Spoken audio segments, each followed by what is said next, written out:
이렇게 오늘 드러난 사실을 종합해보면 당초 군 당국이 설명했던 내용과 다른 부분들이 여럿 눈에 띕니다. 북한 어선이 어디에서 발견됐는지는 가장 기본적인 내용인데 이 부분만 해도 여러 번 말이 바뀌었습니다. 신진 기자가 전해드립니다.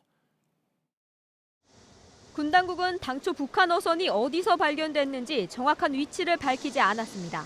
처음엔 삼척항 인근에서 발견됐다고만 했습니다. 그러면서 주민신고 접수와 동시에 해안과 해상에서 정밀수색 정찰을 실시했다고 설명했습니다. 어선의 엔진이 고장난 채 바다 위에 표류해 있다가 군 당국의 수색으로 발견됐다는 취지였습니다. 하지만 국방부는 오늘 어선이 부두에 정박된 채 발견됐고 해경경비정이 어선을 예인했다고 설명했습니다. 북한 어선이 이미 부두까지 들어와 있었던 겁니다. 군 당국은 또 앞서 어선이 움직이지 않고 해류 속도로 떠내려오다 보니 근무자들이 구별하지 못했다며 기동을 했으면 분명히 잡았을 것이라고 설명했습니다. 하지만 어선은 표류한 게 아니라 직접 부두까지 항해해 온 것이었습니다.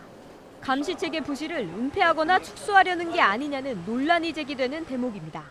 군 당국은 해안 영상 감시체계에 1초 동안 2회 포착됐지만 당시엔 정지돼 있어서 남측 선박으로 오인했다고 해명했습니다. 은폐하려는 의도는 없었다면서도 사실관계를 모두 밝히지 않은 부분에서 판단을 잘못한 게 있었다고 인정했습니다. 책임 소재에 대한 입장도 이틀 만에 바뀌었습니다. 지난 17일 군 당국은 책임에 대해서는 거론할 부분이 아니라며 병사 징계는 있을 수 없다고 밝혔습니다. 정상적인 감시 활동을 다했고 경계태세에 문제가 없었다는 겁니다. 오늘 정경두 국방장관의 말은 달랐습니다.